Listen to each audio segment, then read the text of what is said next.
Hello. I think I might be live, so I'm going to watch chat here for a minute, and you can tell me if I'm actually live. Can you hear me? Can you see me? Hello, KB McNabb and Trevor Finney. Welcome to the very first episode of Archival Adventures from Virginia Tech University Libraries Studios. Today I am on campus in Newman Library in Media Design Studio B, and we're going to look at some materials from Special Collections and University Archives. My name is Anthony Wright de Hernandez. I am the Community Collections Archivist here, and one of the things that I've been trying to figure out is how we can do better outreach with our collections, better, especially while everything is so distanced and apart. And one thing that I really like about Twitch is the kind of informal, improvisational nature of it. Everything is like having a conversation with the chat. So that's what I decided to do. I think I'm going to try. Today we're starting with pulp science fiction from our collections, just because I thought it would be fun to start with something that's fun and interesting and that I really enjoy. But overall, through this series, I plan to try and talk about or share materials from all of our different collections. I think we're working out, probably going to do a walkthrough stream one of these days where I take you behind the scenes in the archives and walk you through, show you the shelves, and kind of talk about the overall space that we're in, things like that. So it should be a fun time. Can you all hear me over the music? Is there still music playing? I'm not sure. And I don't think that we've got the captions working properly. So I don't know what to do about that. Hopefully, oh, I'm a little quiet. I also don't know what to do about that. Alice, if you can hear me, please help. I don't know how to adjust my volume. I'm going to turn down the music a little bit. I'm using a lavalier mic, and so I'm not certain how to adjust the volume on that. So hopefully either Alice will pop back in here in a minute and help me with that, or send me a note on how to adjust that volume.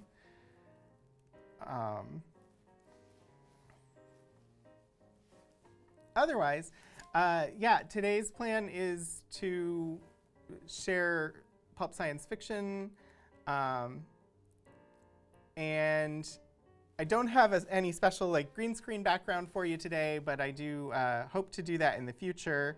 Alice is going to come back and help adjust my volume, so when she gets here, I will pop the mask back on. Anyway. How is everybody in chat doing today? I don't know how many of you there are. if you've got general questions about special collections and archives, I'm happy to try and address those. Or if you've got specific questions about accessing the archives here at Newman Library, I can address those questions as well. So all of it is free game. Whatever we're talking about, you can definitely ask about that. But also, if you've got just questions about what archives do, how to become an archivist, various, whatever you want to come up with as far as questions about archives. We've got at least one other archivist in the chat, Archivist Kira, who's one of our mods, as well as myself, so we can attempt to answer any of those questions. I'm kind of just stalling at the moment before I actually go to content, hoping that Alice gets here soon. I'm not sure. She's like 2 floors away. But yeah, so as you can see over here on the side, I've got the actual documents, the books, the magazines that we'll be looking at today. We have a top-down document camera that I'm going to use to share that with you. And she's knocking on the door, so I'm going to pop the mask back on. Hey. Yeah, so we're going to work on the captions. And we're adjusting the volume on the microphone. Is that any better? Am I louder?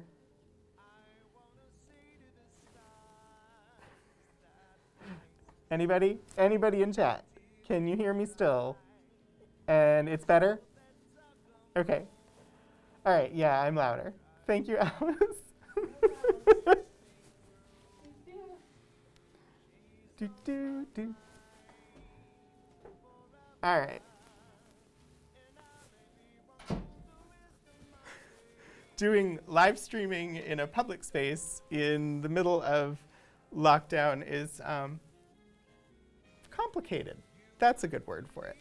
All right, so I'm going to pop over to the view where you all can see documents, and I'm going to throw a document onto the table here. This is the first time that we've attempted to do this. Everything we've done on this channel so far to date has been, it's all been live RPG content. So this is new, sharing documents. You've all got a view of the table here in front of me now.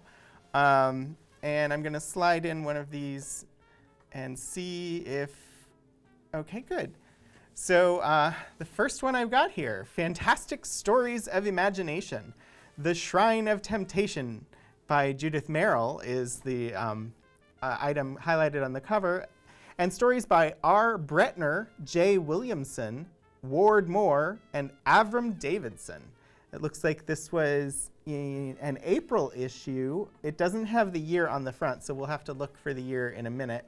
And it was 35 cents.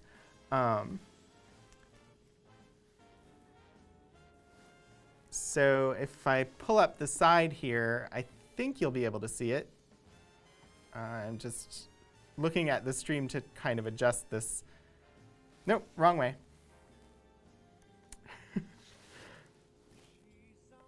All right.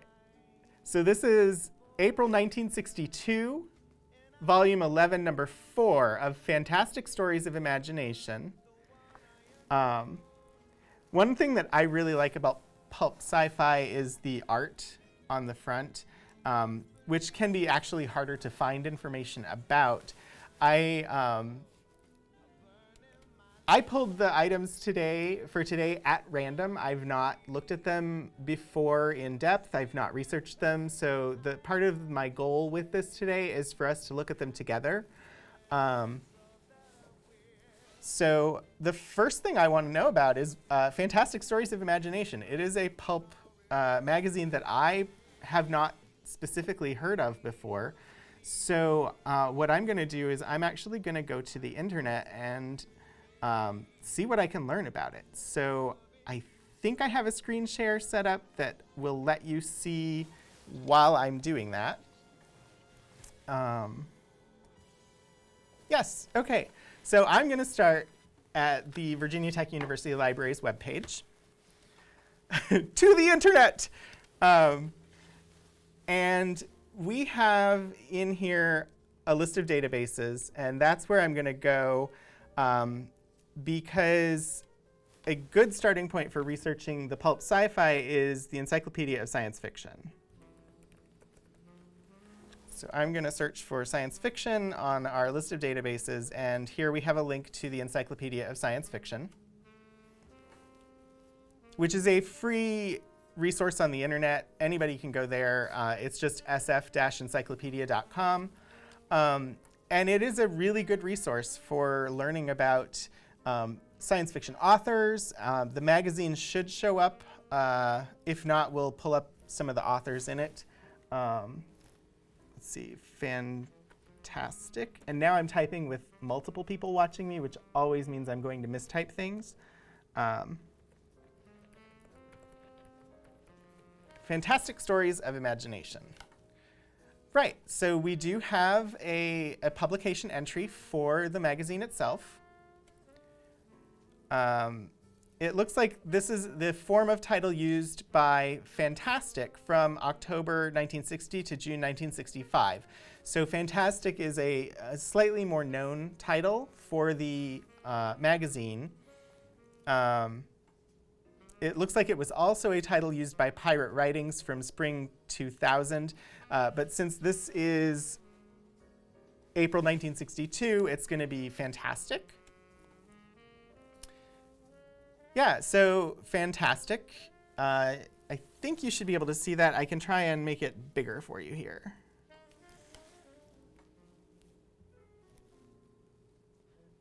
Is that good? Can you see the words that are on the screen there?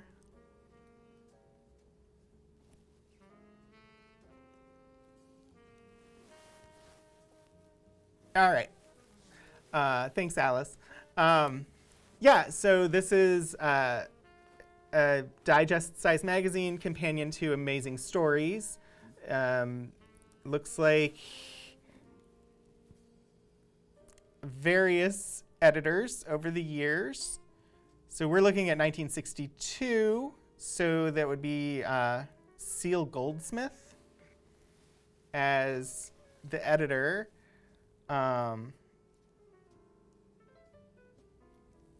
And then in 1980, it merged with Amazing, which Amazing is one of the better known pulp science fiction magazines.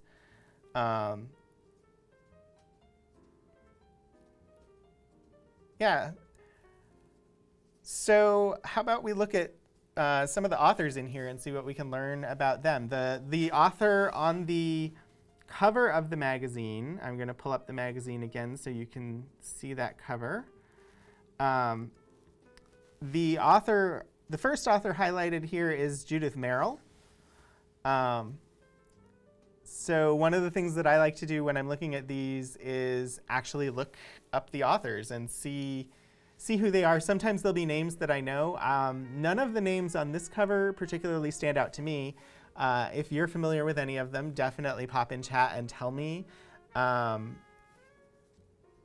And it looks like our chat bot is tossing in some information about our role-playing series called Role of Play.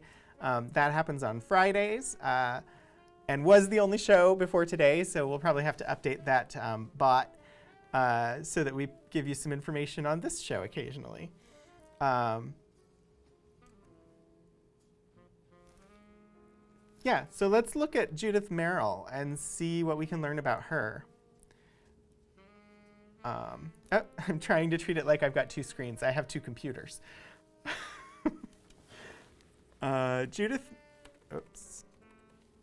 Judith Merrill, 1L.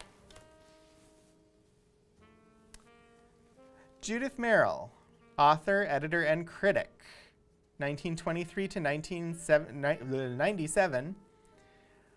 Anthologist, critic, and author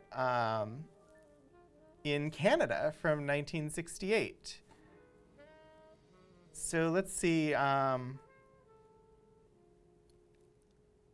she began to use the surname Merrill before she married Frederick Pohl, which is actually a name that I recognize.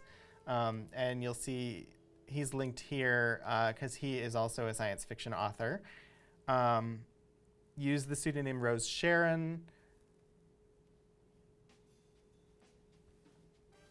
Her first published sci-fi was That Only a Mother for Astounding. Her first novel, Shadow of the Hearth, is about nuclear World War III. Wow.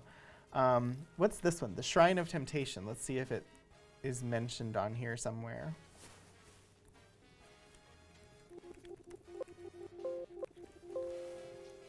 It seems like it is not mentioned on this page.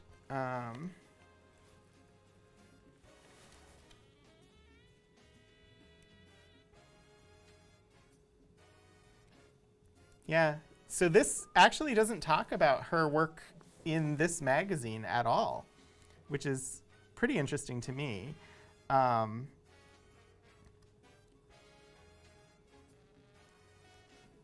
And feel free to pop in and tell me if you want more of something, less of something.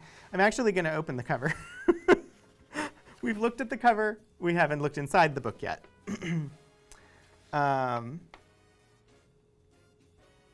So it looks like the very first thing in here is an ad for a rival pulp magazine. So the first thing here is amazing fact and science fiction stories. That's interesting. I'm looking to see, sometimes on the back cover it will list the name of the artist for the cover art. I'm not seeing that here.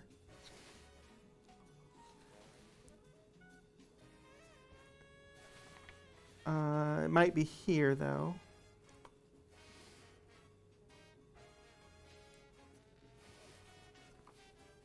So here on the contents, we have Ziff Davis Publishing Company. It gives information on who runs that company, editorial director, editor. I don't see the artist. Oh, the cover, George Barr.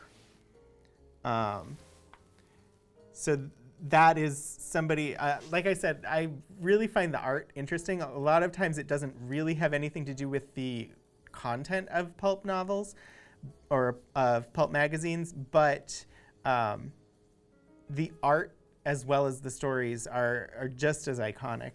It looks like there's a novelette in here by Jack Williamson, the short story by Judith Merrill, another short story by R. Bretner, and a serial, the conclusion of a serial by Ward Moore and Avram Davidson, as well as editorials and things coming next month. The 1961 Hugo nomination ballot on page 128.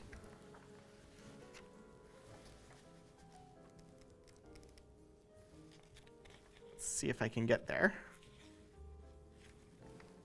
1962 Hugo Awards nomination blank. 20th World Science Fiction Convention. So just by subscribing to this magazine, you could send in a nomination for the Hugo Awards.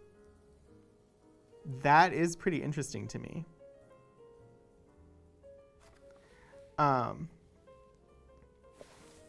Let's look at another one. We're going to pull out Nebula next. So we've got Nebula science fiction, and 1 second, I'm going to duck to the side and get a drink of water.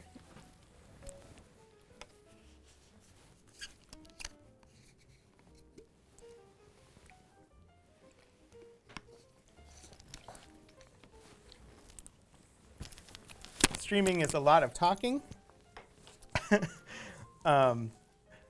Water and archival materials don't generally mix.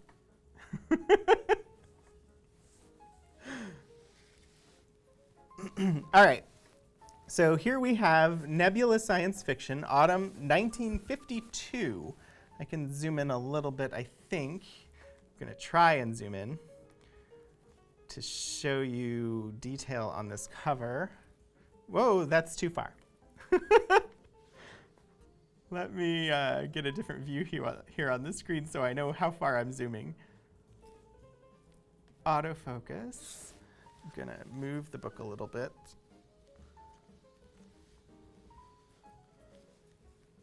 All right.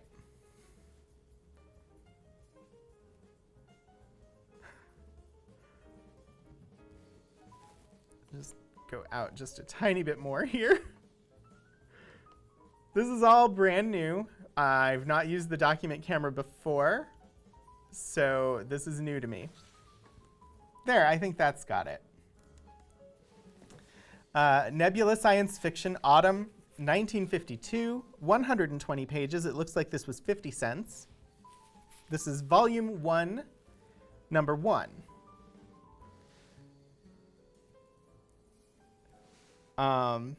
And it's got some lovely art of some sort of mechanical creature, possibly, and a robot, and some people, and a garden. It's a very like pulp sci-fi art style that is very typical of pulp science fiction. And then here at the bottom, you see James, Van Vogt, and Ridley, which will be the names of prominent authors of the time who have an article in here, or who have a story in this magazine. I'm going to zoom back out so we can see full pages, and I need to not go too far, so I have to go back over to my confidence monitor.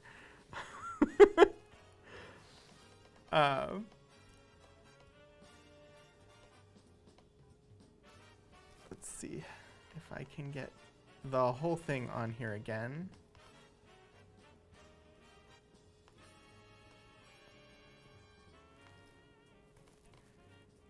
Maybe?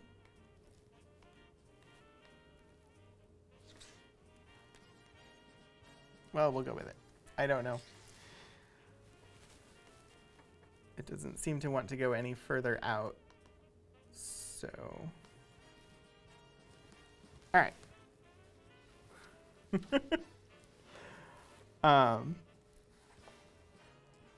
So this one is, like I said, 1952. It is a first edition of this magazine. I think you should be able to see here. I will not spend the entire stream zooming, but I will zoom in a little bit there.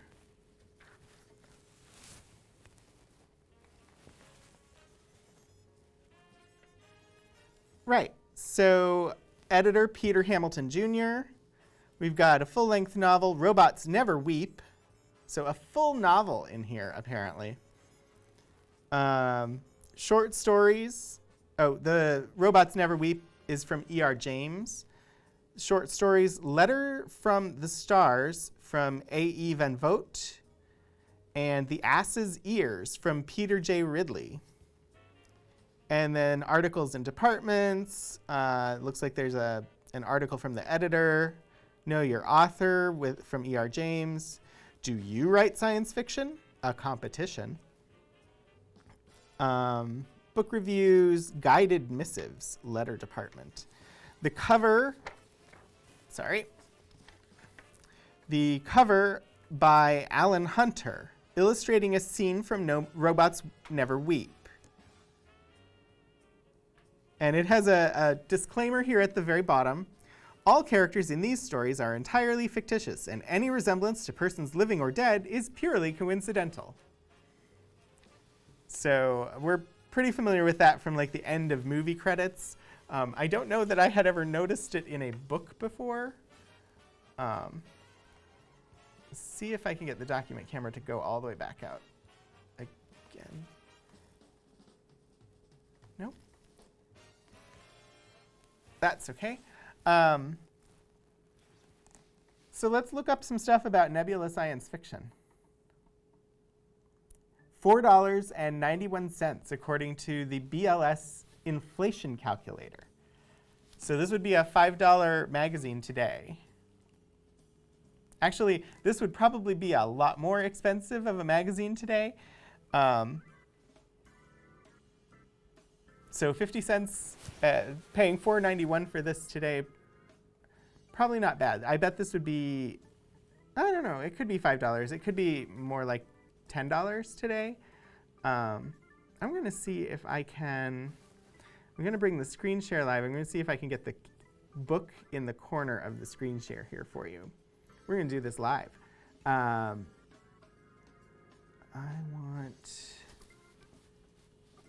think I want, hang on, add video source, HDMI. Yes, okay. And then we'll see, should I put that in the upper right maybe, or we'll stick it above me. If it gets in the way, I can always make it go away. But I think while I'm doing the internet searching, it might be nice to have the book on screen so you can see it.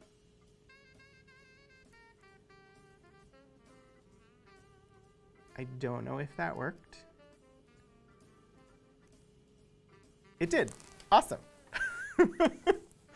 Live editing. We may try to do like a chroma key background so that I can do that and make the table go away. We may not. We'll see. That might make the lovely greens in here go away too, and I don't want to lose those because the book is quite nice. So let's look up Nebula science fiction and learn a little bit about them.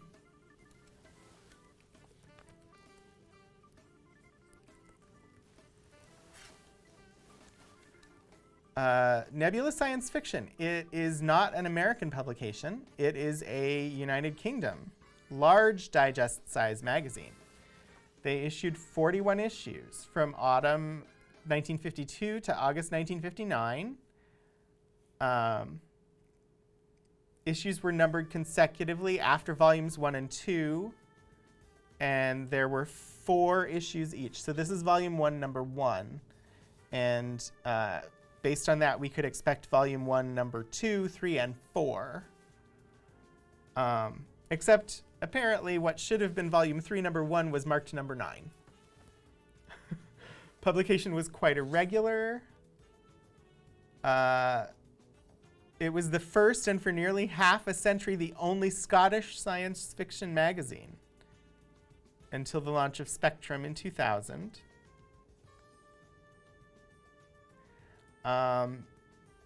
Brian W. Aldiss, Bob Shaw, and Robert Silverberg all had their first published stories in Nebula. So I recognize Silverberg's name there. I'm not as familiar with the other two. I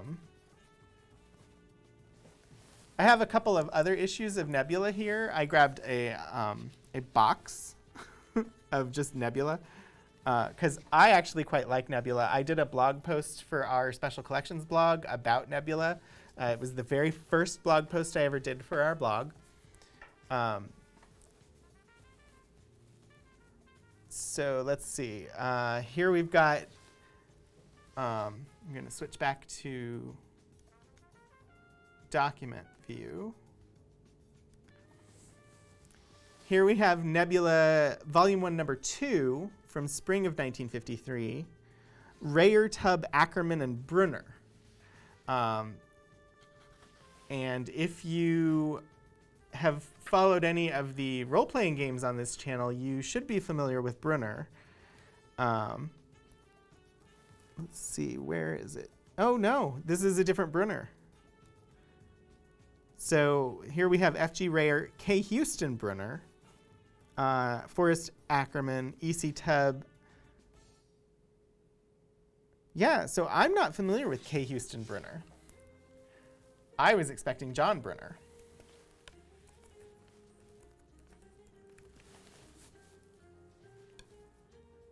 Ah, it's the same person.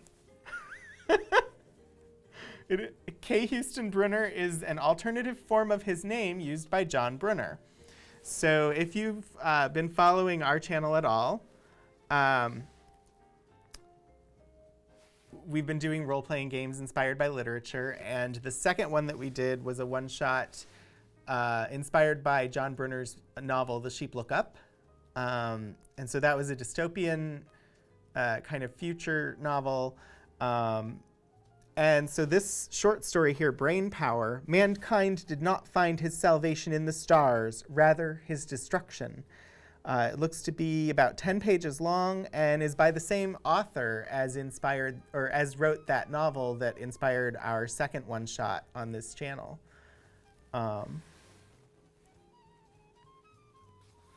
And some lovely illustrations in here. I don't know at this point that I can actually read any of these to you. I think they're still too new for me to actually read them on stream. Sadly, some of the older materials, when we get to other collections, I can actually read out loud, but these, I believe, would still technically be under copyright, and so I would not be able to read them.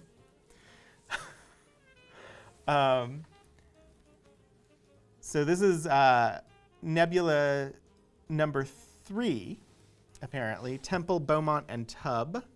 Lovely illustration here of some, looks like swirling sands or some sort of red water under some sort of either office or apartment building with a jet outside of it and a helicopter flying nearby. Cinnamon rolls. It does look like cinnamon rolls. The cover art is from Bob Clothier. We've got a novel from E.C. Tubb. E.C. Tubb is a name that we should know. See if I can pull up E.C. Tubb. And I'll show you what I've got going over here. E.C. Tubb, 1910 to 2010, or 1919 to 2010, UK author and editor who began publishing science fiction with no shortcuts for New Worlds in 1951. He apparently published under pseudonyms Charles Gray, Gregory Kern, Carl Maddox, as well as Volstead Gridbon, Gil Hunt, King Lang, Arthur McLean, Brian Shaw, and Roy Sheldon. Interesting. Was involved with the pre-World War II Science Fiction Association, was a founding member of the British Science Fiction Association, and the first editor of its critical journal Vector. So E.C. Tubb is a name that comes up fairly regularly if you're looking into this era of science fiction.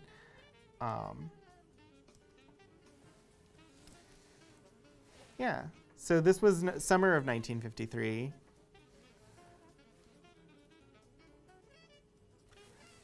Let's see. I'm just going to look at a couple more of these Nebula and see if there's any that pop out to me. We've got Russell, Temple, Tubb, and Bounds, Temple, McIntosh, Rucklin, and Tubb, Russell, McIntosh, Tubb, Rayer, Temple, McIntosh, Main, and Tubb, and Russell, Tubb, and Bounds, and James. So some pretty regular authors in the early versions of Nebula. None of them really pop for me at the moment. I know there were other issues, like I said, in the blog post that I did for our blog, where there were some that really stood out to me, and I enjoyed writing about them there. But I pulled these at random for today's show because I wanted it to be kind of impromptu. So I've got an issue here of the magazine of Fantasy and Science Fiction. If you're not familiar with the magazine of Fantasy and Science Fiction, it is actually still in publication today. I had a subscription to it for a couple of years, just personally.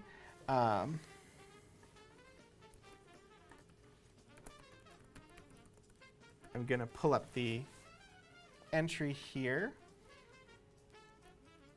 and we'll learn a little bit about it. And I just closed. Wait, what just happened? One moment. I accidentally closed the screen that let me change views. But I have it back now. We'll pop over to the screen share. Fantasy and science fiction, publication. The off-used form of the title, The Magazine of Fantasy and Science Fiction. Well, that's the article I want. So it's a US magazine, first published in fall of 1949 and still publishing to this day. The first issue was titled simply The Magazine of Fantasy. So yeah, it is very long running. FNSF is the abbreviation for it. It has won Hugo Awards for Best Magazine many times over, it appears. 1958, 59, 60, 63, 69, 70, 71, and 72.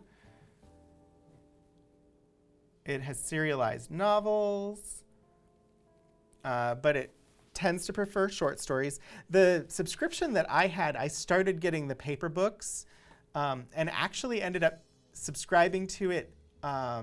I converted my subscription to a Kindle subscription, so you can actually subscribe to this magazine today as a Kindle subscription. Probably other ebook readers. I, at the moment, can't remember the names of any of the other ones. Yeah, so it looks like paramount amongst the items from this that became a book. I'm reading this sentence here.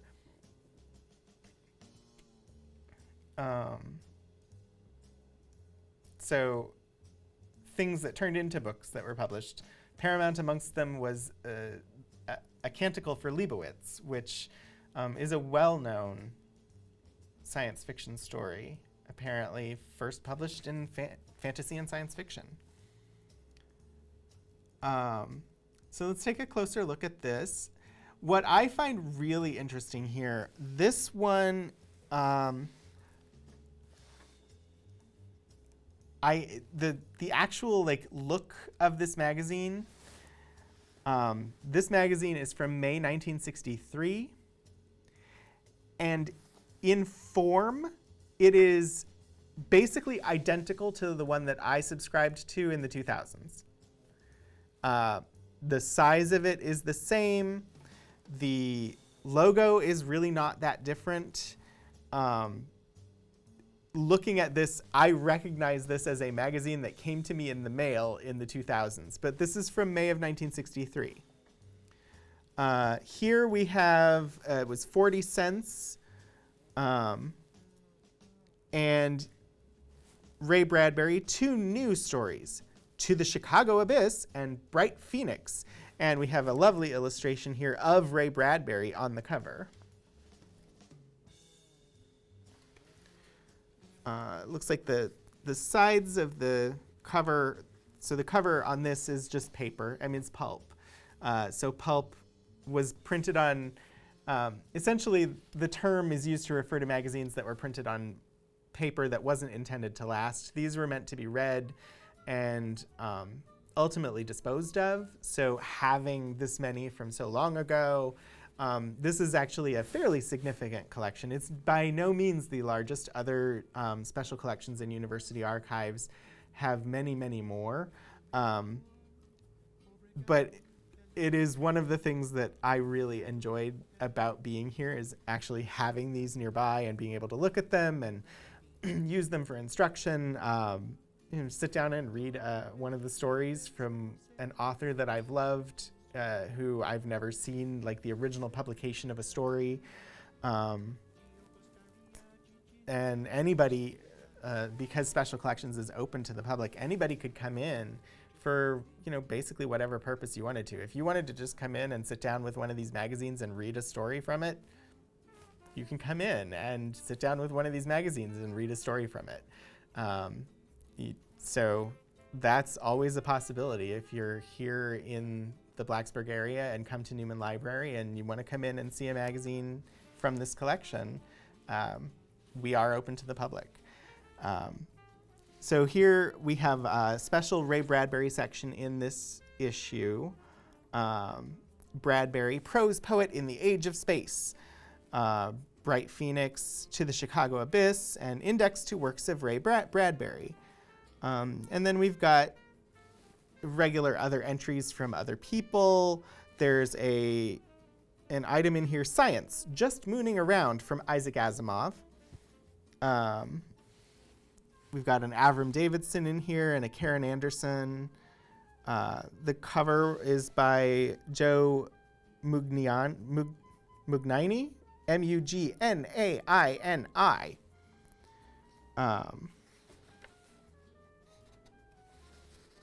Says see page 4. About the cover. Dominating the cover is the illustrated man from the book of the same title. I can see if I can zoom in on this a little bit so you can see these words. I'm going to have fun playing with the zoom, seeing if it actually is useful. I'll move this over. Here we go. About the cover. Dominating the cover is the illustrated man from the book of the same title. Next is the planet Mars, hanging full in the sky to symbolize the Martian Chronicles. Also in the sky is a man with green wings who is Uncle Einar from Bradbury's story of the same name.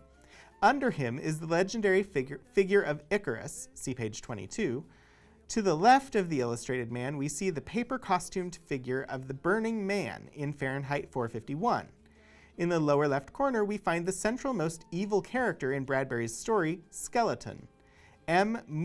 Munigant, playing on a thigh-bone fife.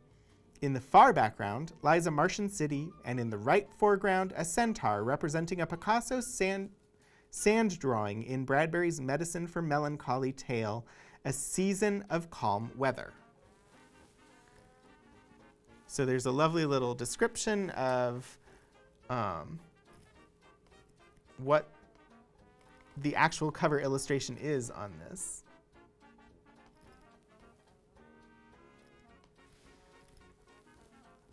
I love that that is a Martian city with the little pennants on top, the domes and pennants. How about Worlds of If science fiction? I don't know if this is in the encyclopedia. I've never looked it up. I've never seen Worlds of If science fiction before.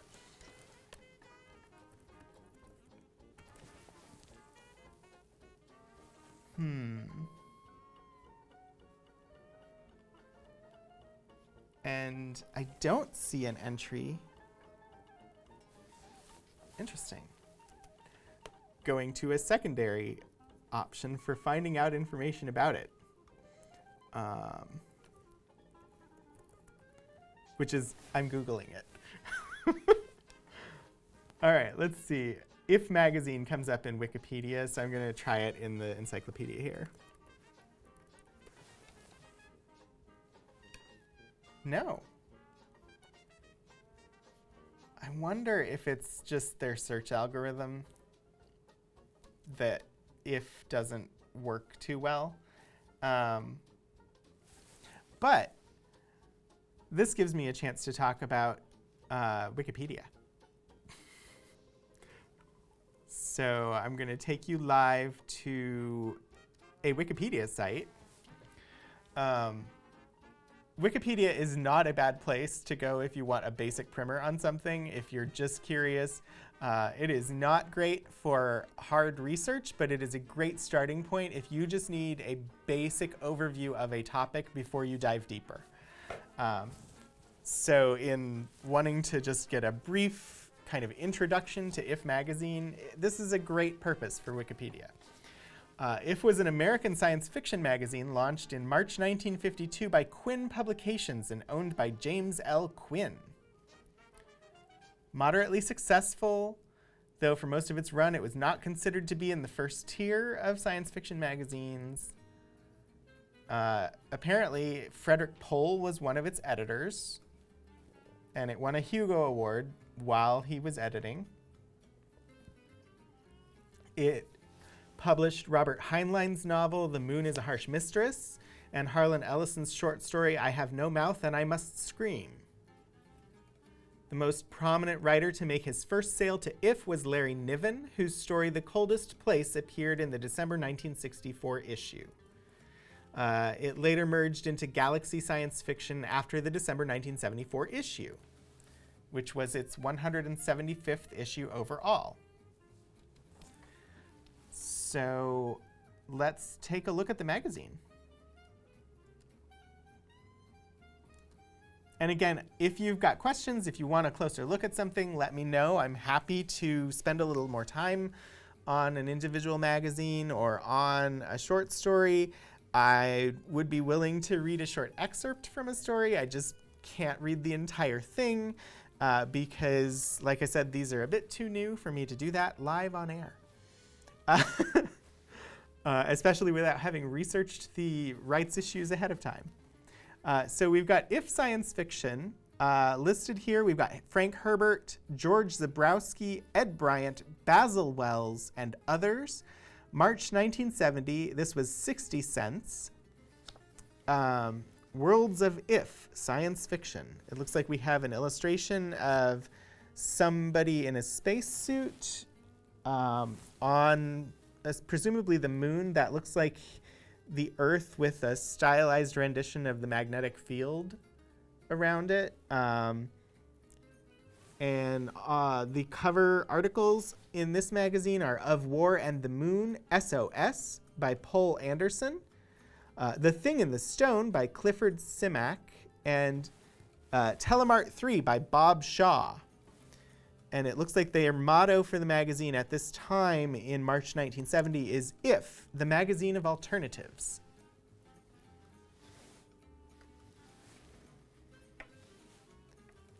We've got an ad here for Galaxy Science Fiction.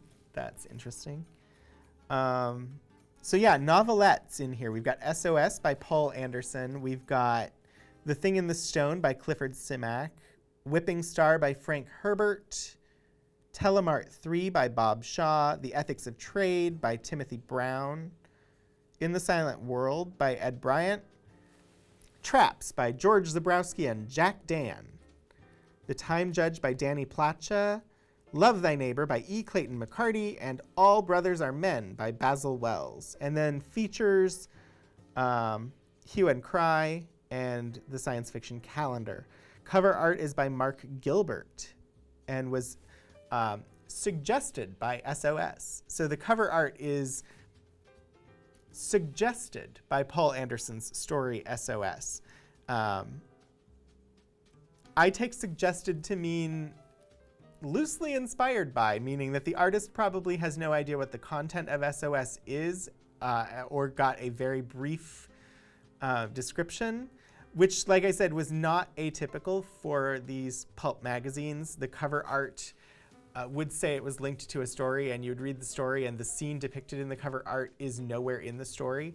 That was not atypical. In fact, it was so typical that it was commented upon by an episode of Star Trek Deep Space Nine, which I find really humorous because I'm a big Star Trek nerd too. Here we have some more art for SOS. Earth flipped, but man stayed right on course. So that implies to me that the illustration with the magnetic fields, I'm guessing this is probably some sort of story of Earth's magnetic field flipping, the poles, north becoming south and south becoming north, which would be an interesting science fiction story. Some more lovely black and white illustration here. Yeah.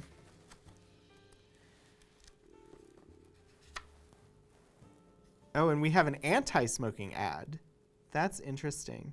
I mean, 1970, but a lot of the older magazine type things, like I've processed a lot of playbills in collections, and they are full of cigarette ads. So it's interesting to see an ad from the American Cancer Society that is an anti-smoking ad.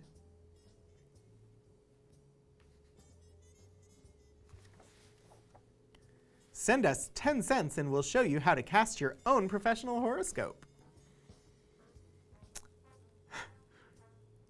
Oh, and they actually want you to paste a dime onto the little paper reply card. There's a spot, it says place dime here.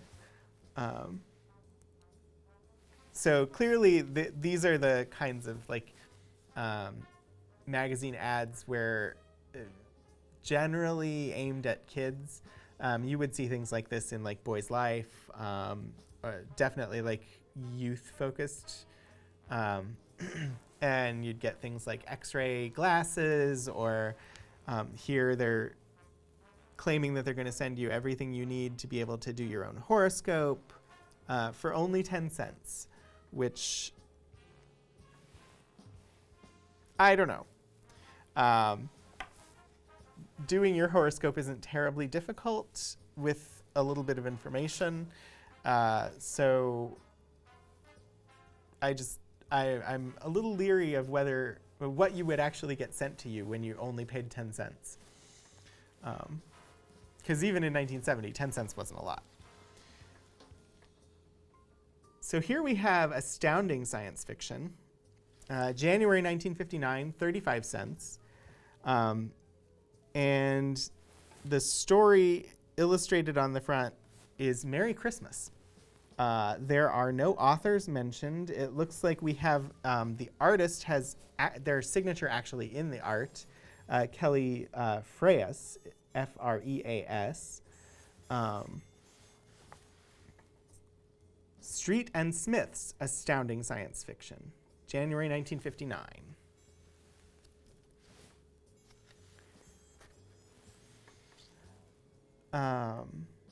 March of Dimes ad. And you can see like the cover is kind of just barely attached here, and then there's these giant staples that just hold the magazine together here on the side. Just two staples. This is volume 62, LXII, I think is 62. Correct me if I'm wrong. Number 5. You could do, this is 35 cents per copy. The price down here in the lower right corner says for $3.50 a year, you could subscribe to this magazine. The novelettes here are To Run the Rim from A. Bertram Chandler, which is another name that I recognize here. We've got Robin Hood's Barn from Paul Anderson. We've got Deadlock from Robert and Barbara Silverberg. So Robert Silverberg, a very well-known name. Barbara apparently writing with him here. Short stories by New Hearth Fires, Gordon R. Dixon. Seedling from Charles V. DeVette. Study and Still Life from Eric Frank Russell. And then the various editorials and things.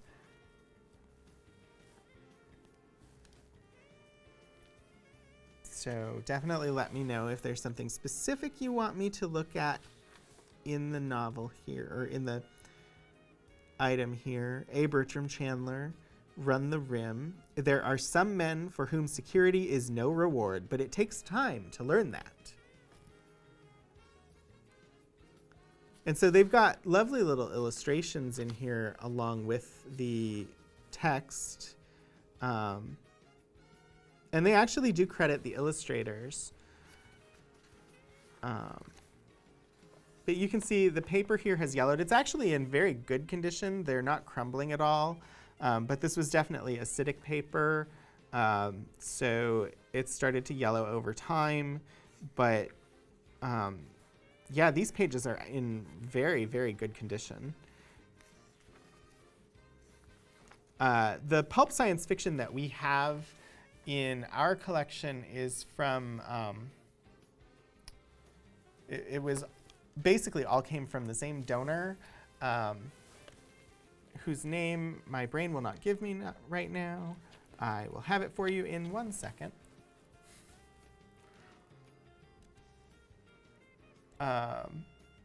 Yes, here we are. So this is all part of the William J. Heron Speculative Fiction Collection. And the description that we have for that collection, it's Heron, Kira. Between 1989 and 1994, Special Collections and University Archives acquired a significant collection of science fiction materials from William J. Heron, a private collector from North Carolina. There are more than 150 science fiction reference works, 11,000 paperback novels, and 4,500 issues from over 200 titles of British, Australian, and primarily American pulp magazines, dating from the 1910s to the 1980s. And as we've seen here, these include some of their very first published works of some very famous science fiction and fantasy authors.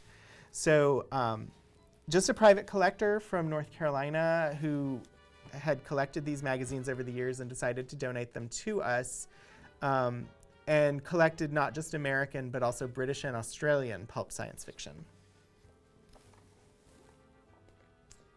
Oh, we didn't talk about Astounding Science Fiction as a magazine. How is chat doing? I'm not seeing a whole lot of activity. I just want to see, are you enjoying this? Is there something different that you'd like? This is the first time that we've done this show, so I'm open to feedback. If you want me to go slower, you want me to go faster. Yeah. So let's look up Astounding Science Fiction. This is one of the powerhouses of pulp science fiction. It's U.S. pulp-sized magazine. January 1930 to December 1941. Letter size from January 42 to 43. Pulp size again from May 43 to October 43. Digest size. Wow. Apparently, the form factor of the magazine has changed quite a bit over the years. What was the publication date range? It doesn't apparently give me that apart from that. So this is January 1930 through December 1971, it looks like, as when the magazine was in print. Astounding was brought into being when the pulp magazine publisher William Clayton suggested to one of his editors, Harry Bates, the idea of a new monthly magazine of period adventure stories, largely in order to fill a blank space on the sheet on which all the covers of his pulp magazines were simultaneously printed. Bates counterproposed a magazine to be called Astounding Stories of Super Science. The idea was accepted, and the first issue appeared in December 1929. The cover dated January 1930. Whilst the few earlier science fiction magazines, Air Wonder Stories, Amazing Stories, and Science Wonder Stories, see Wonder Stories, were larger than the ordinary pulp magazines and attempted a more austere respectability in response to Hugo Gernsback's proselytizing desire to communicate an interest in science through scientification. Interesting. Scientification is linked. I'm going to see what that is. An early term of terminology coined by Hugo Gernsback as a contradiction of science fiction, and thus defined by him in the first issue of Amazing Stories in April 1926. He dated his original coinage of the word to 1915, most probably referring to its appearance in italics in the opening paragraph of Thought Transmission on Mars. Scientification. Oh, scientifiction. Oh, that's much harder to say than it needs to be. Scientifiction. Not scientification, scientifiction.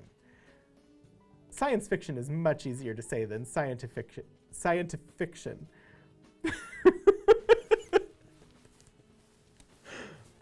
Yeah, I can see why scientific fiction never took on, or never. Anyway,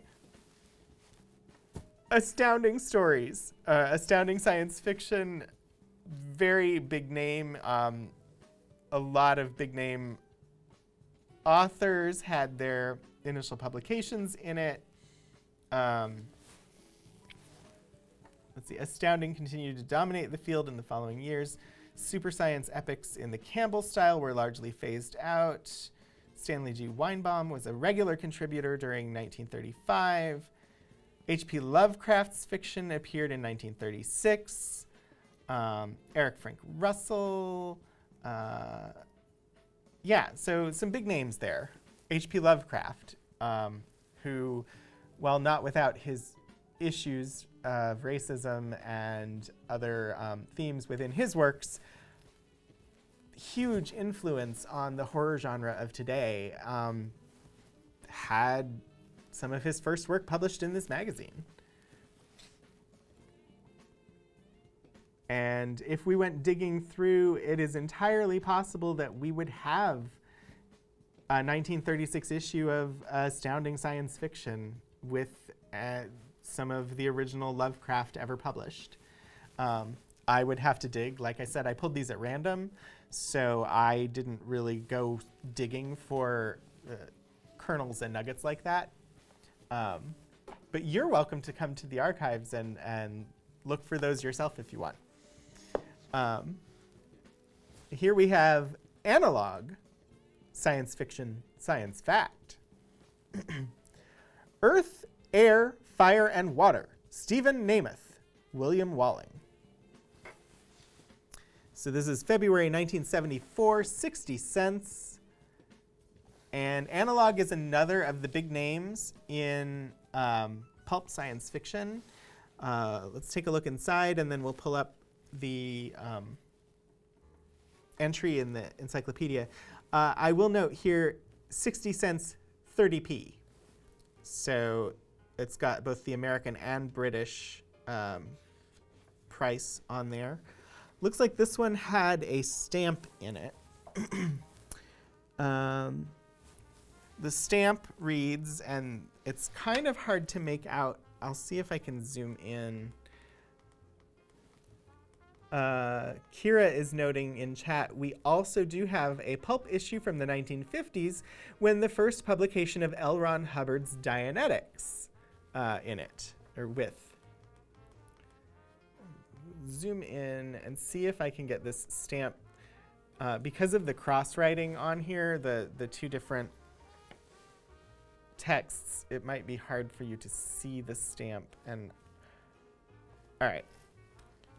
Autofocus. All right, so the stamp in the book here is the Bargain Bookshelf, 20 to 50,000 paperback books. Trade 2 for 1 or buy at 60% retail. North Decatur Road at Claremont. And then there's a phone number on there. And 1550 Norcross Tucker Road, Norcross, Georgia. Yeah, so it looks like this was acquired from a secondhand bookshop. Which, little things like that are kind of like the interesting history of the item. So doing archives, the fact that there's a stamp in this book is not a bad thing. It actually gives us a little of the history of the item. We know at some point this was in the Bargain Bookshelf in Georgia.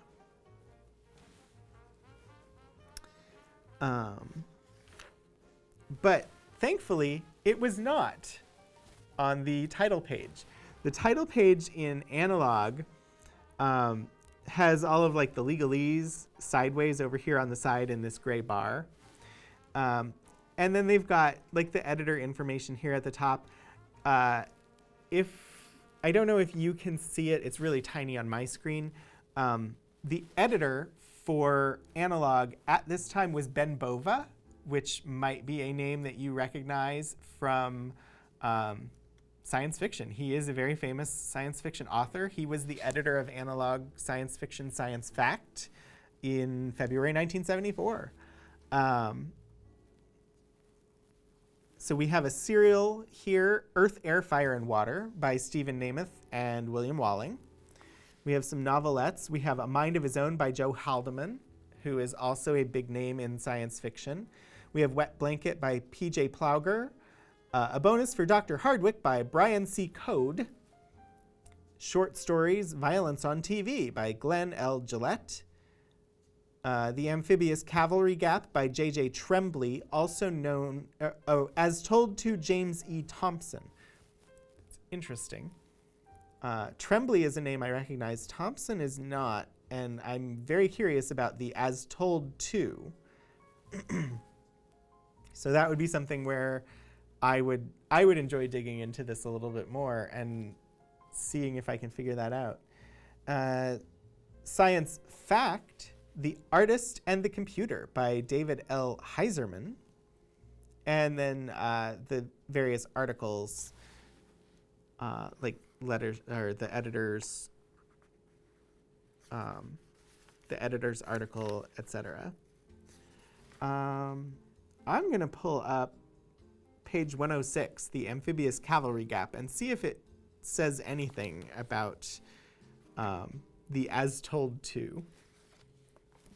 106.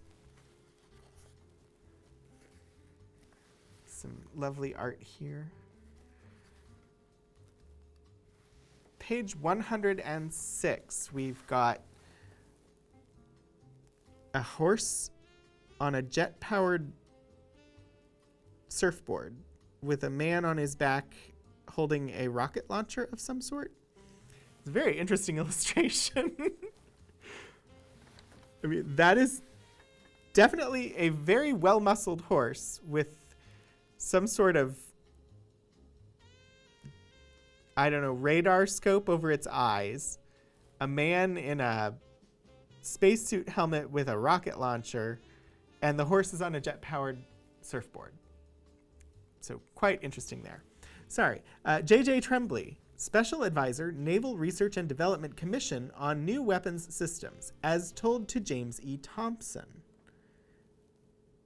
Military intelligence estimates of the enemy's strength and plans require two ingredients. One is logic, the other ... Interesting. The Amphibious Cavalry Gap. So yeah, this would be amphibious cavalry. Men on horses on surfboards.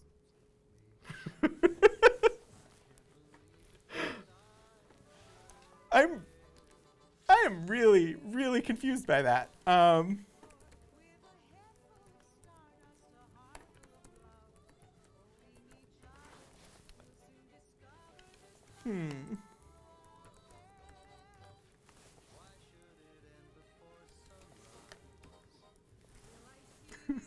Very stoic horses, yes. J.J. Tremblay does not come up in the Encyclopedia of Science Fiction. Huh.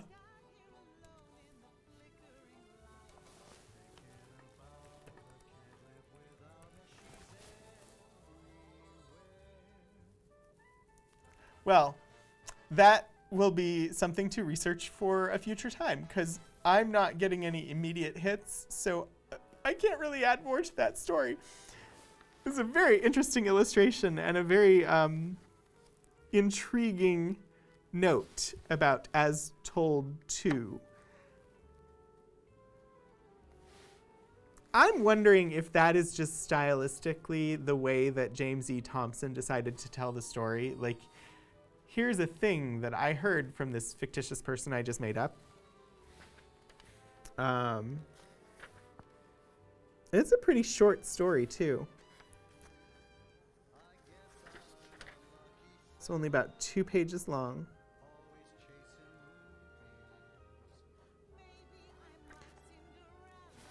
I'm going to look up James Thompson.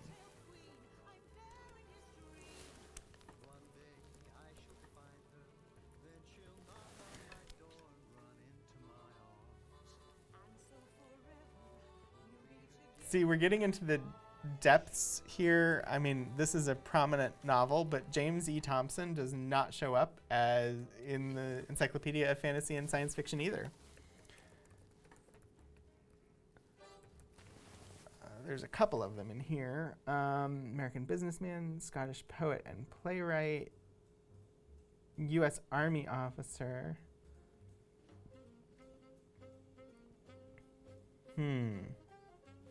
Well, that would be something requiring additional research. And I'm going to show off some more lovely art because I have a few more items here. We've got about a half an hour left. First, here I have amazing stories. And we actually have these in boxes. So most of the pulp science fiction on our shelves in the archives are in these boxes. I believe they came to us in these boxes because this would have been a lot of money to actually have these boxes made. But Kira can correct me if I am wrong, if she knows. But so here we have amazing stories. I'm going to move this so that the box is not in the way. Because actually getting these boxes for all of these would have been a pretty penny.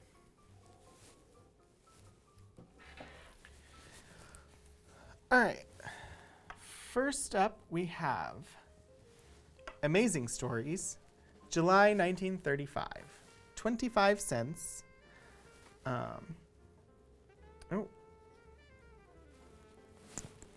This one is not nearly in as good a condition as some of the others I've shown you.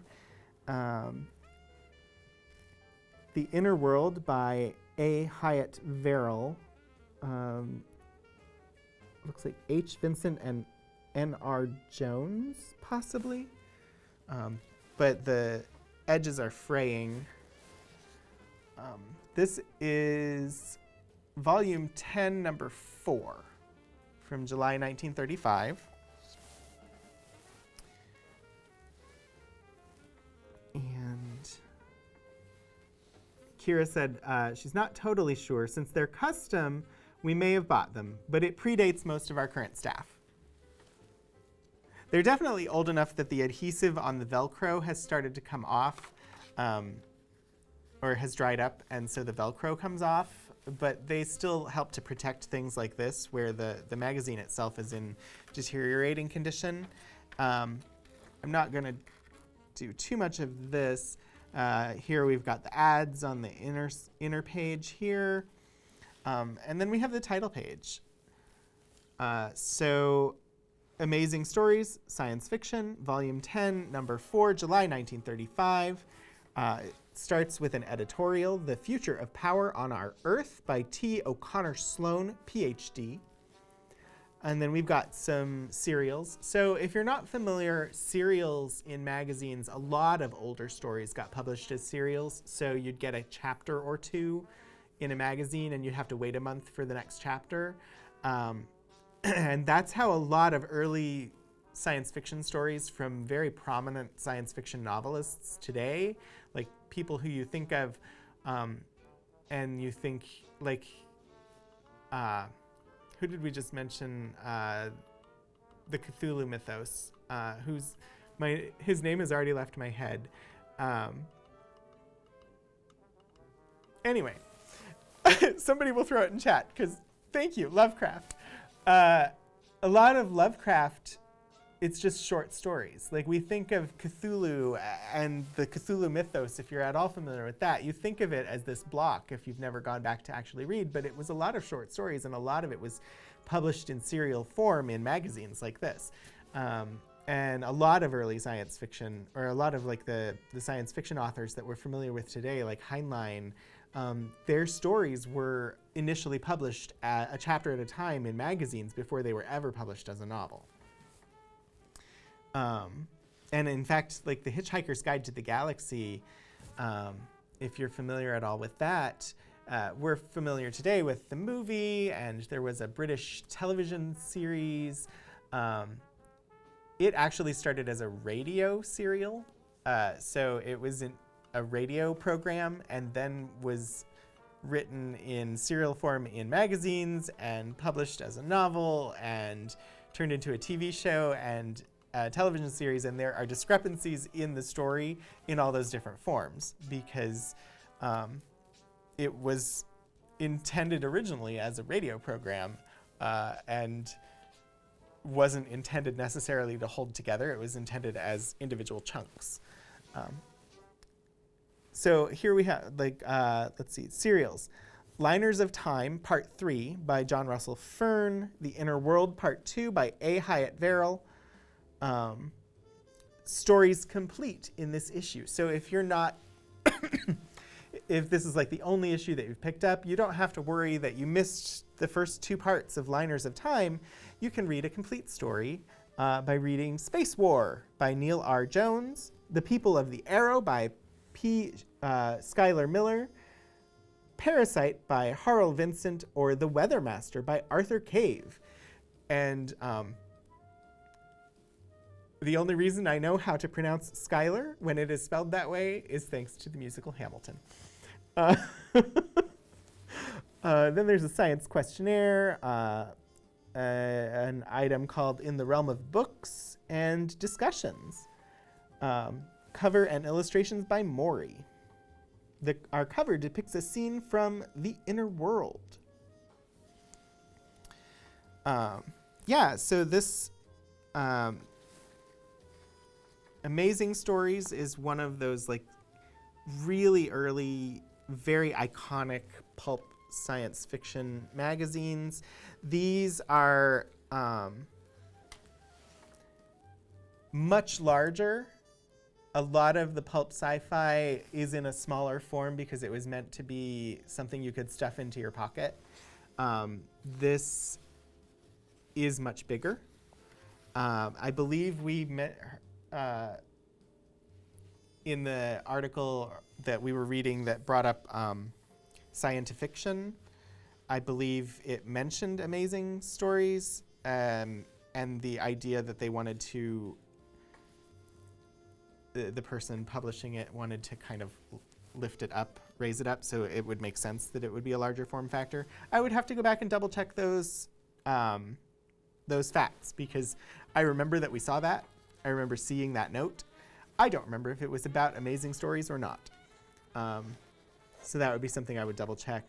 I'm not going to flip pages because these pages are a little bit fragile.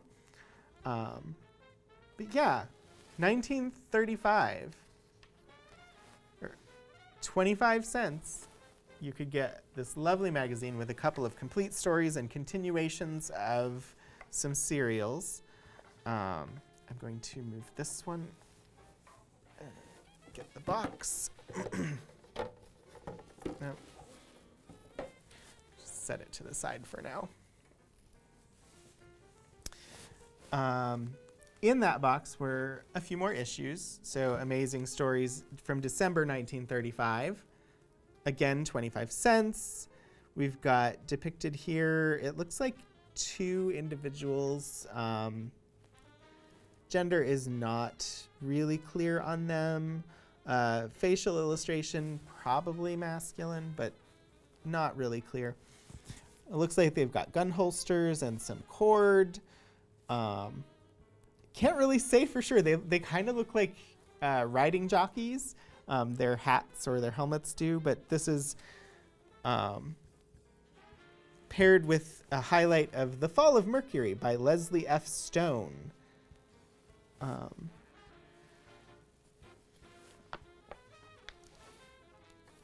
This appears to have been taped over time, so there's some old tape on the inside here.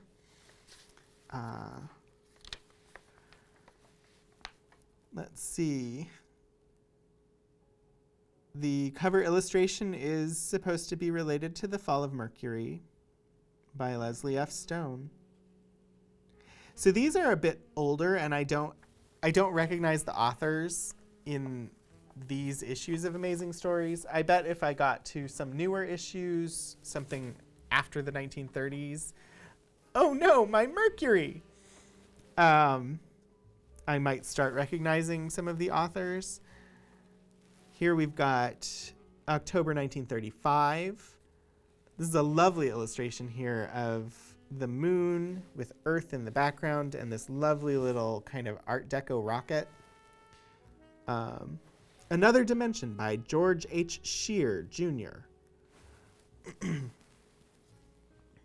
It's interesting to me, the cover actually extends down and like folds over. And down here we've got the artist's signature.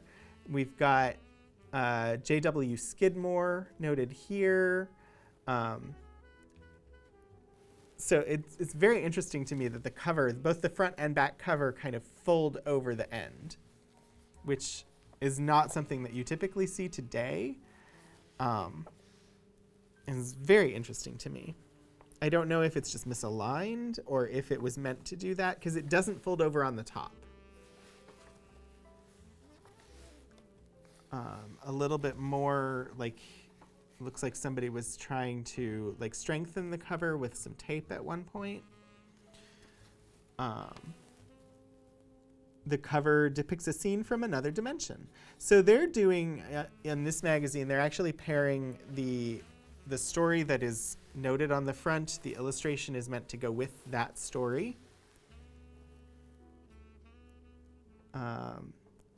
Joseph William Skidmore, George H. Shear Jr., Miles J. Brewer, M.D., Phil Collis, and Clara E. Chestnut, and Nat Schachner are the authors in here, as well as Bob Olson, who apparently wrote a poem, Landscapes of Luna.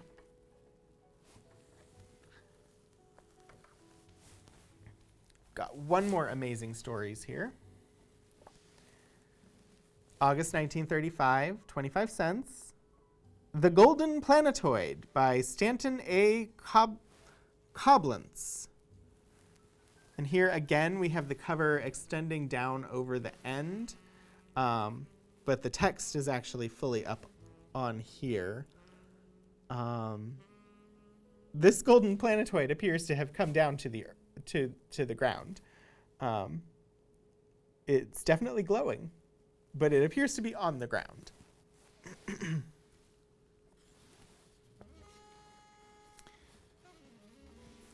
So in here we have stories from A. Hyatt Verrill, John Russell Fern, L.A. Ensbach, Stuart James Byrne. That one is a name that I actually do recognize. Stanton A. Coblentz, J. Lewis Burt, and a poem from M.G. Lathrop.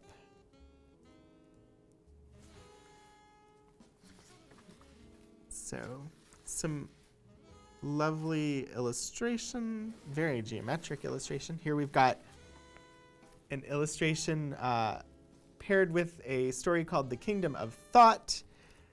The caption on it is, "With this sudden roar of rage, the brute increased his pace toward the waiting men, swaying from side to side like an intoxicated sailor." And I'm going to slide out of frame here for a second because I do need a sip of water. So one moment.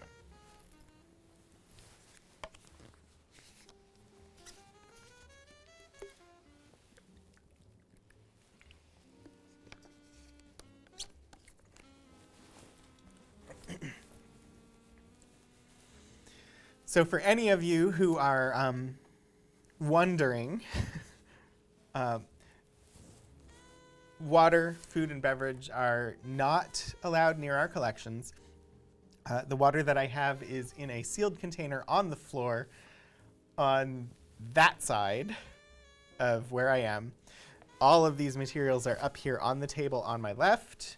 The water is far enough away that I actually have to slide out of frame to get to it, because we want to protect these materials and I wouldn't want to actually get water on them. But it is a little hard to go talking for a couple of hours without a sip of water. So I did bring some with me. There aren't a lot of illustrations in here, it doesn't appear. Anyway, that is the last amazing stories that I've got. I've got two more here. This one Oh, I'm going to turn it sideways. Isaac Asimov's science fiction magazine. So this is going to be 1977 issues. Asimov's science fiction. Another very famous one, also, I believe, still in publication. I'll have to double check. But I showed you fantasy and science fiction earlier. Asimov's is roughly the same thing. They're basically a competitor. This is the first issue of Isaac Asimov's science fiction magazine. It is in remarkable condition. I mean, the first issue of this magazine is from spring 1977, so not terribly old, but the spine is not cracked. It's got very minimal, denting on the edges. This is basically mint condition. First issue, Asimov's science fiction. Cost was $1 in 1977. It was 192 pages. There on the cover, you have a picture, not an illustration, an actual picture of Isaac Asimov. And here noted the authors for this issue: Isaac Asimov, Charles N. Brown, Arthur C. Clarke, Gordon R. Dixon, Martin Gardner, Edward D. Hoke, George O. Smith, Sherwood Springer, and John Varley. So here you can see the side, or the spine. Yeah, this is one that I'm going to actually pull up the other computers so that we can take a look at the Asimov's science fiction entry in Science Fiction Encyclopedia, because this is one of the big names in science fiction magazines today.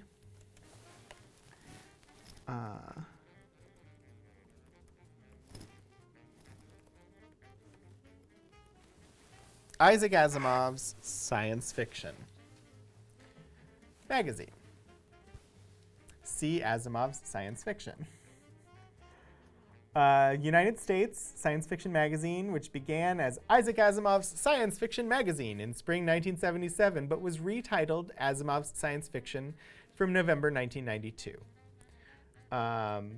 It was quarterly from 1977 to 78, monthly beginning in 79, came out every 4 weeks starting in 81, dropped to 11 issues per year in 96, so a couple of variations there in publication schedule.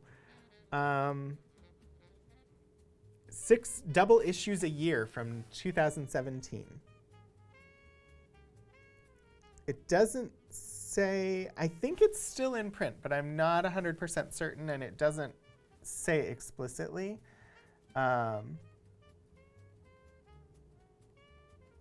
It was titled to take advantage of his popularity and to fit in with the publisher's other periodicals: Ellery Queen's Mystery Magazine and Alfred Hitchcock's Mystery Magazine. First 3 issues featured his photograph on the cover. And he contributed a great many chatty editorial articles.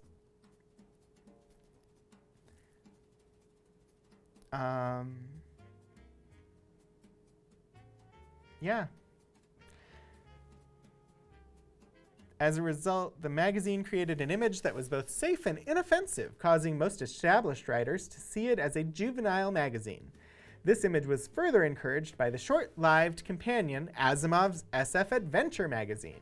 The serialization of Frederick Pohl's Like Unto the Locust, part of his forthcoming novel The Cool War, complete with strong language, caused an outrage amongst those readers who had become accustomed to science fiction that appealed to the young.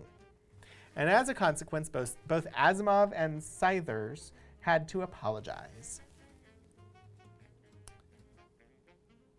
So, definitely a popular magazine. Yeah. worth checking out the entry on the Science Fiction Encyclopedia if you're interested in knowing more about the magazine. But let's go ahead and take a look at a couple of issues here. So we've got the first issue. I'm going to be gentle with it because I don't want to crack the spine because it is in such lovely condition.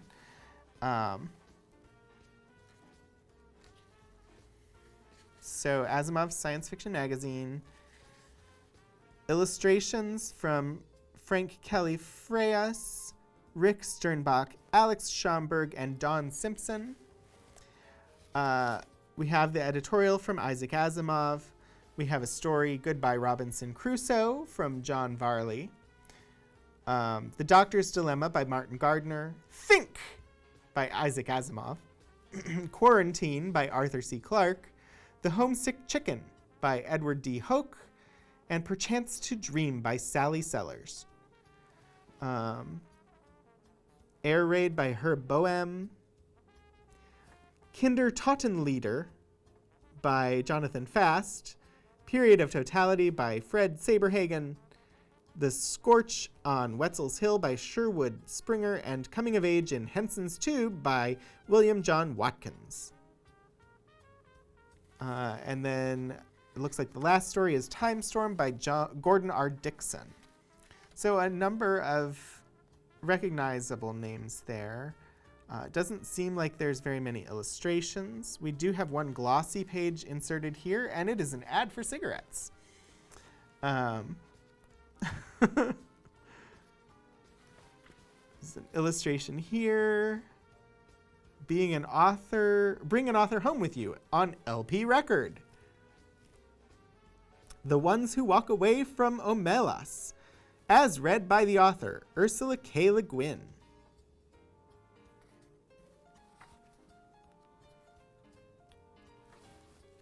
So, and then there's an ad here for Analog Science Fiction Science Fact. So it seems like they were all advertising in each other's magazines.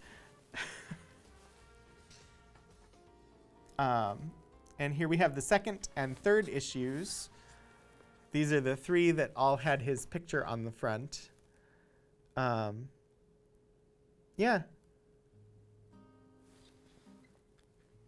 There's another page in this one that is lovely and glossy, and it's more cigarette ad. So these, as was noted in the article on the encyclopedia, the the target audience for these magazines, the public and the publishers had different ideas about who the target audience was. The public saw this as a magazine for young people, meaning teenagers or children.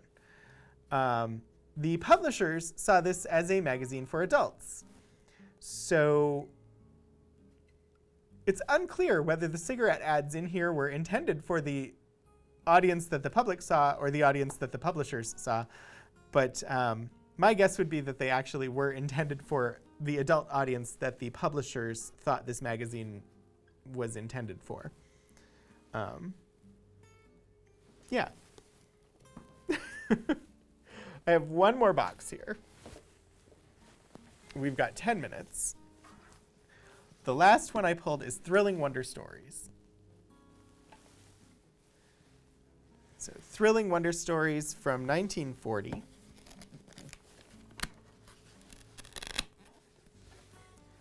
The Velcro on this has not completely dried out, so it still actually works as Velcro.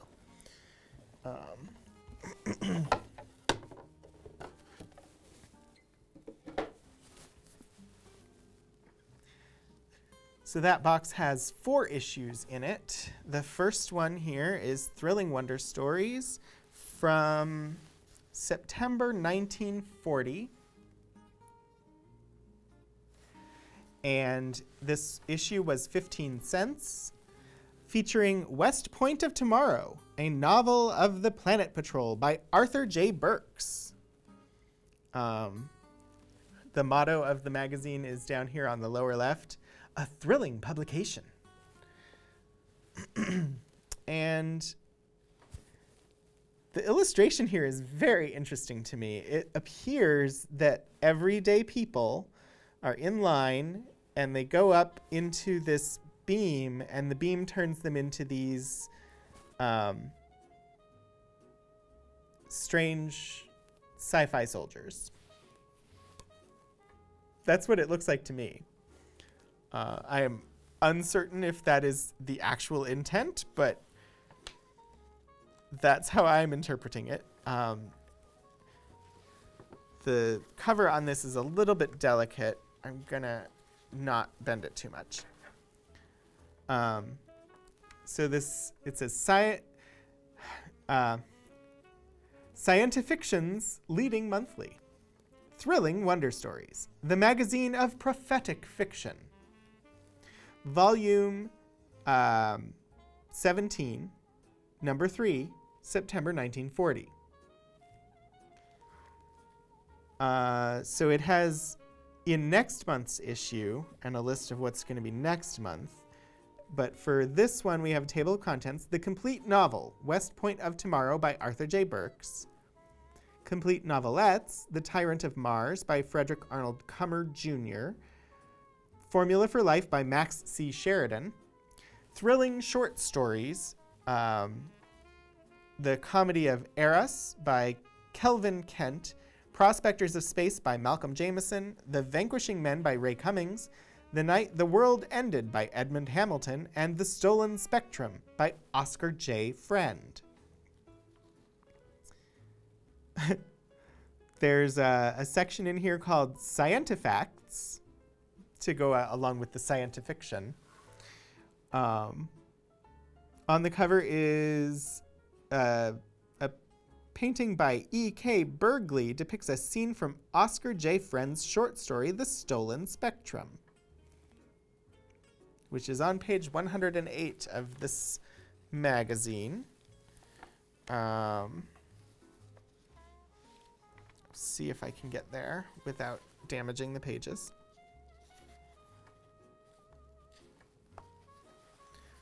The Stolen Spectrum by Oscar J. Friend, author of The Impossible Highway and The Kid from Mars. Roy G. Biv brought a science spectacle to the World's Fair, the strangest show on Earth.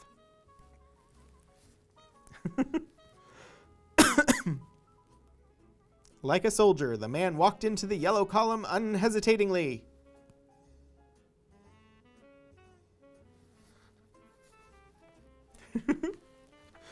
Yeah. I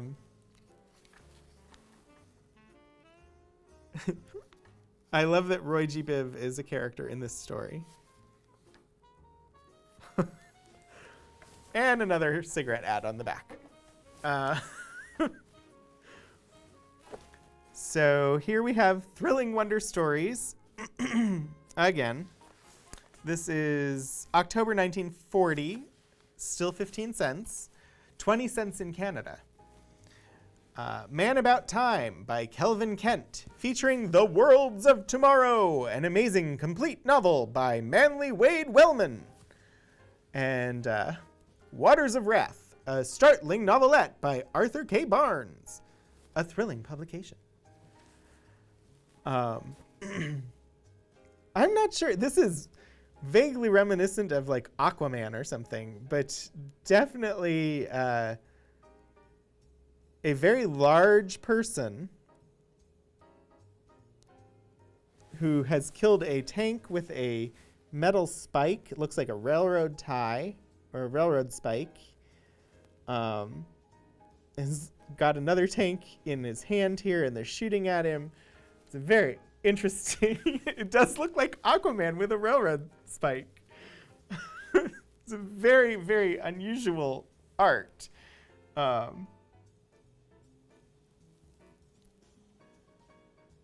So I'm not certain. I'm not sure when was Aquaman created. I'm assuming this is nothing to do with Aquaman, but now I'm curious, when did Aquaman come about? Aquaman first appeared in DC Comics, More Fun Comics number 73 in November 1941. So this was definitely before Aquaman. Here we have The Worlds of Tomorrow by Manly Wade Wellman. Waters of Wrath by Arthur K. Barnes. Man About Time by Kelvin Kent. And some various others. The cover painting by E.K. Bergley depicts a scene from Frank Johnson's story, Colossus from Space. Page 44. Apparently, he is the Colossus.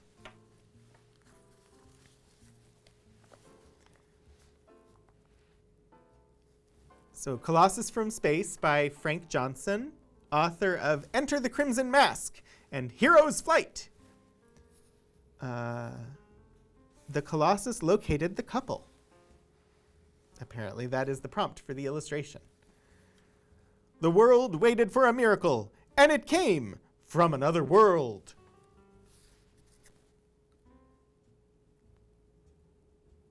The Eastern Hemisphere had been conquered from one end to the other.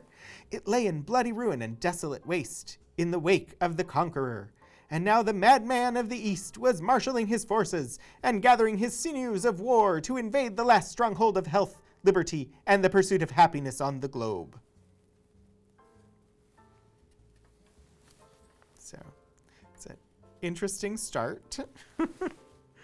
But yeah, it definitely made me think of Aquaman too.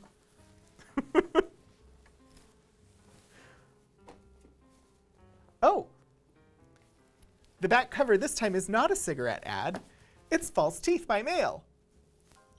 For $6.85. Up to $35. Sorry. I got excited because it wasn't a cigarette ad. Thrilling Wonder Stories. November 1940 something or other. I think it's just 1940. This one is in much worse condition. We've got The Tomb of Time, a novelette of magic life by Robert Arthur. The White Brood, a Spaceways novelette by Hal K. Wells.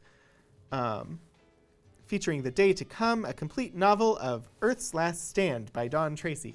Wait, the False Teeth were on a 60 days trial? Send no money. On 60 days trial, make us prove every word we say. Wear our teeth on trial for as long as 60 days. Then, if you are not perfectly satisfied with them, they will not cost you a cent. Isn't that fair enough? It's from the United States Dental Company.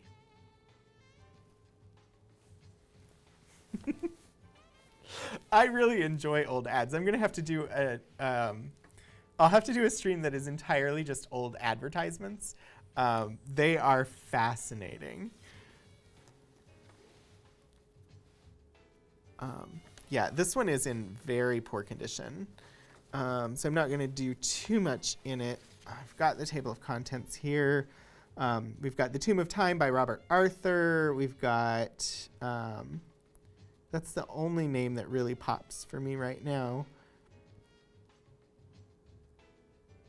And The Tomb of Time is what the illustration on the front is for. So I'm just going to see. We're at 4:30 right now. I am going to check. I did have a thought of possibly raiding another channel. There is a librarian that streams about this time, and I'm going to vamp for a couple of minutes to see if she goes live, because she normally does about this time. And if she does, I want to send my audience over to her. So we'll take one look at this final issue of Thrilling Wonder Stories and see if she has gone live by then. 15 cents, December 1940, Thrilling Wonder Stories. Can we do one on old food ads? Yes, absolutely. if you want to pull things for me on that, Kira, I will happily do a stream if there are some that you would like me to highlight. So let's see. Alice, what are you oohing? So, Thrilling Wonder Stories featuring Gift from the Stars, an amazing novel by Edmund Hamilton. The Life Machines by Manly Wade Wellman. The Golden Barrier by G.T. Fleming Roberts. This is an interesting illustration. Those uniforms are very, to me, they look actually more like Russian uniforms than American uniforms. And the alien is definitely, it has a lot in common with old illustrations of black people, which makes me a little uncomfortable because it definitely pulls from some stylistic trends that are common in what would be very racist illustrations if we were to look at them today. But these are historic documents. This is a 1940 magazine. America needs men trained in electricity. Get your training now. Quicker, easier way. Get your training now, pay for it later. Yeah, definitely going to do an ads stream sometime.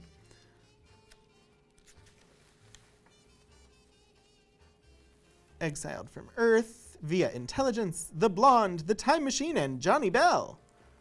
World Upside Down. Yeah. Okay.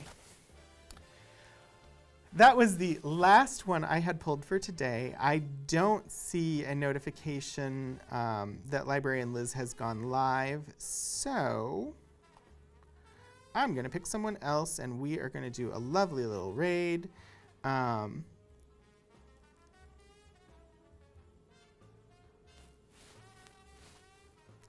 We could do, I think, I'm going to pull this back to my face real quick. I